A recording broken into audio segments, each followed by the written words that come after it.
Ողջույն սիրելի խոյեր, ես այսօր կներկայացնեմ 2024 թվականի ընդհանուր ամբողջ տարվա նկարագիրը խոյ նշանի ներկայացուցիչների համար, բայց նախապես ուզում եմ շնորհավորել ձեր 2024 թվականը,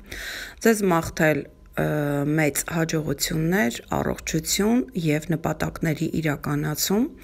2024 թվականը պատրաստվում է լինել ավելի հաջողված և ավելի հետաքրքիր, եթե համեմատենք 2023 թվականի հետ, սակայն աշնանից սկսած, արդեն 2023 թվականի աշնանից սկսած շատ խոյեր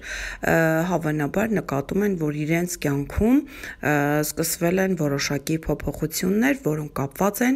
արևի և լուսնի խավարումների հետ։ Դե ինձ սիրելիներս 2024 թվականը այդ թեման շարունակելու է։ Ընդհանուր տարին բաժանել եմ 6 կարևոր իրադարձության և այդ մասին կխոսեմ հերթականությամբ։ Բնականաբար առաջինը ձեզ համար շատ կարևոր խավարումներն են։ Խավարումները 2023 թվականի ամառվանից արդեն հյուսային հարավային կետերը տեղափոխվել են ձեզ համար շատ կարևոր առաջին և 7-րդ ոլորտներ և աշնանից արդեն ձեզ մոտ տեղի են ունեցել խավարումներ։ 2024 թվականի խավարումները պատրաստվում են լինել նախ առաջին հերթին գարնանը, որոնք տեղի կունենան մարտի 25-ին, սա կլինի լուսնի խավարում ձեր 7-րդ ոլորտում և առավել ուժգին կազդի այն խոյերի վրա, ովքեր ծնվել են մարտի 22-ից 28-ը ընկած ժամանակահատվածում։ Այս լուսնի խավարումը ձեր կյանքից կարող է հեռացնել այնպիսի մարդկանց կամ այնպիսի շփումներ, որոնք ձեզ խանգարում էին աճել և զարգանալ։ Նույնիսկ շատ խոյերի մոտ հնարավոր է, որ գրանցվեն ամուսնալուծություններ և բաժանություններ այս խավարումով։ Իսկ ապրիլի 8-ի ամբողջական արևի խավարումը սա նոր սկիզբ է բերելու խոյերի համար, որովհետև այն տեղի է ունենում հենց ձեր առաջին ոլորտում։ Նշեմ, որ հենց հյուսիսային կետն է գտնվում խոյի նշանի ներքո, իսկ սա մեր ապագայի հարցերն են, այսինքն ապրիլի 8-ի արևի խավարումը բերելու է ձեզ հնարավորություն սկսելու նոր կյանք, նոր աշխատանք, նոր անձնական հարթակ ունենալու և այստեղ հատկապես այն խոյերը, ովքեր ծնվել են ապրիլի 4-ից 12 ընկած ժամանակահատվածում, նրանք առավել ուժգին կզգան այս խավարման ազդեցությունը։ Բնականաբար խավարումների մասին ես տարվա ընթացքում կունենամ ավելի մանրամասն և ամբողջական նկարագիր, սակայն ընդհանուր ներկայացնեմ նաև հաջորդ խավարումները, որոնք տեղի կունենան արդեն աշնանը։ Աշնան առաջին խավարումը, որը տեղի կունենա սեպտեմբերի 17-ին, այն լուսնի մասնակի խավարում է և այնքանի, որ բավականին հեռու է տեղի ունենում հյուսիսային կետից, որը ձեր առաջին ոլորտում է, այն տեղի ունենում ձեր 12-րդ ոլորտում, այն այնքան էլ չի ազդի ձեզ վրա, քանի որ հատկապես այն խոյերը, ովքեր ծնվել են նշանի ամենասկզբում, ասենք մարտի 21-22-ին, նրանք միգուցե մի թեթև կարողանան զգալ այս լուսնի խավարումը, որը նրանց մոտ կարող է պարզապես դրական ազդել այն առումով, որ նրանց կձերբազատի իրենց անհանգստացնող վախերից և հույզերից։ Իսկ հոկտեմբերի 2-ի արդեն արևի շրջանաձև խավարումը տեղի է ունենում ձեր 7-րդ ոլորտում։ Սիրելի խոյեր, հոկտեմբերի 2-ի արևի խավարումը սա կրկին նոր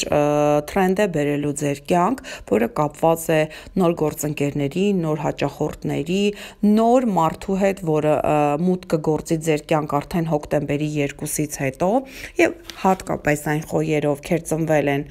մարտի 29-ից ապրիլի 4-ը ընկած ժամանակահատվածում, նրանք առավել ուժգին կզգան հոկտեմբերի 2-ի խավարումը։ Երկրորդ կարևոր իրադարձությունը սա Պլուտոն մոլորակն է։ Սիրելիներս, Պլուտոնը որևէ նշանի ներքո բավականին երկար է գտնվում, այն ամենահեռավոր մոլորակն է Արեգակից ընկած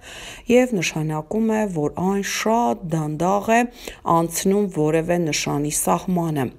Եվ վերջին 16-17 տարիների ընթացքում Պլուտոնը եղել է ձեր 10-րդ ոլորտում, ինչը նշանակում է, որ հատկապես այն խոյերը, որոնք բավականին հասուն են եւ կհիշեն վերջին 15-16 տարիների իրադարձությունները, նրանց կյանքում շատ լուրջ փոփոխություններ են տեղի ունեցել, ամուսնություն, ամուսնալուծություն, երեխաների ծնունդ, նոր կարիերա, նոր պաշտոն, ինչ որ այդպիսի տրանսֆորմացիոն հարցեր, որոնք վերաբերվել են ձեր հասարակական դիրքին կամ ամուսնական կարգավիճակին։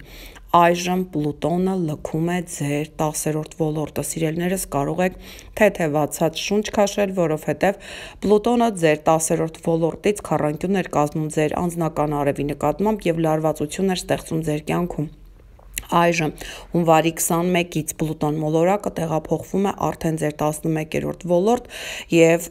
շուրջ 18-19 տարի ուրեմն գտնվելու է ձեր 11-րդ ոլորտում։ Դե ինչ, որքան դանդաղ է մոլորակը, այնքան այն դանդաղ է իրականացնում մեր կյանքում փոփոխությունները, սակայն այդ փոփոխությունները մեզ անակնկալի չեն բերում, այսինքն մենք արդեն աստիճանաբար պատրաստվում ենք եւ երբ Պլուտոնը մուտք է գործում 11-րդ ոլորտ, այստեղ ձևափոխվում է մեր ամբողջ աշխարհայացքը, մեր շփումների նկատմամբ, մեր ընկերների նկատմամբ, ինչու՞ չէ նաև on-line հարթակի նկատմամբ։ Եվ այստեղ Պլուտոնը 11-րդ ոլորտում կբերի ձեզ նոր մոտեցումներ, նոր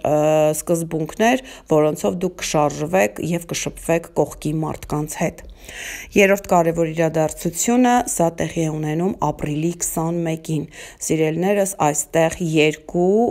շատ մեծ հզոր մոլորակներ, Յուպիտերը եւ Ուրանը, միանում են ձեր երկրորդ ոլորտում։ Քանի որ Յուպիտեր մոլորակը 12 տարին մեկ է փոխում իր նշանը, նշանակում է այս միությունը կարելի ասել 12-13 տարին մեկ անգամ է տեղի ունենում եւ շատ խոյերի մոտ ապրիլի 21-ը, սակայն քանի որ երկուսն է դանդաղ մոլորակներ են, մի քանի օր շուտ կամ մի քանի օր ուշ կարող է նկատվել ֆինանսական ցնցում։ Այս ցնցումը ինչպես կարող է լինել դրական առումով, այնպես էլ կարող է լինել բացասական առումով։ Սակայն հուսանք, որ Յուպիտեր մոլորակը լինելով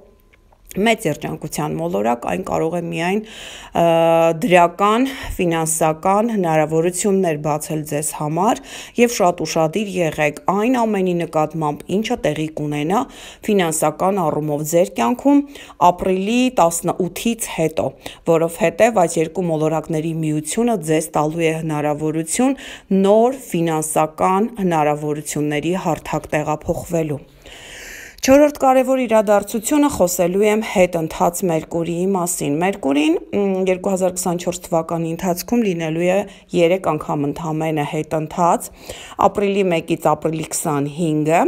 օգոստոսի 5-ից օգոստոսի 28-ը եւ նոյեմբերի 26-ից դեկտեմբերի 15-ը ընկած այս ժամանակահատվածներում։ Ընդամենը 3 շաբաթյա իր սովորական դարձած հետընթացներում։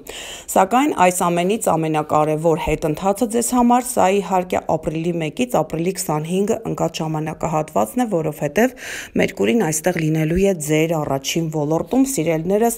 եւ այստեղ շատ ուշադիր ենք լինում, որովհետև այստեղ Մերկուրին ձեր կյանք բերելու է այն կարևորը, այն ամենը, ինչը ձեզ համար մնացել էր անցյալում, բայց դուք շատ կցանկանայիք փոխել այն։ Այսինքն միգուցե անձնական կյանքում կային խնդիրներ, որոնք պիտի փոխեիք, միգուցե առողջական հարցերում կային խնդիրներ, որոնք պիտի լուծեիք, այսինքն ապրիլի 1-ից ապրիլի 25-ը այս ժամանակահատվածը շատ կարևոր է լինելու ձեզ համար։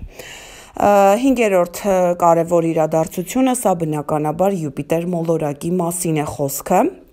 Մայիսի 25-ից Յուպիտերը փոխում է իր նշանը եւ մայիսի 25-ից հետո Յուպիտերը տեղափոխվում է ձեր երրորդ ոլորտ։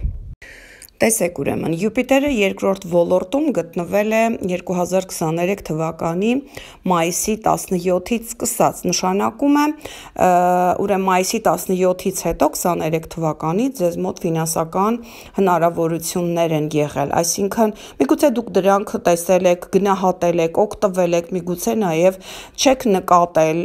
սակայն ուշադիր եղեք, որովհետև մինչև մայիսի 25-ը Յուպիտերը դեռևս ձեր երկրորդ ֆինանսական ֆինանսական ոլորտում է եւ շատ խոյերի համար, ովքեր դեռ 23 թվականին չեն ունեցել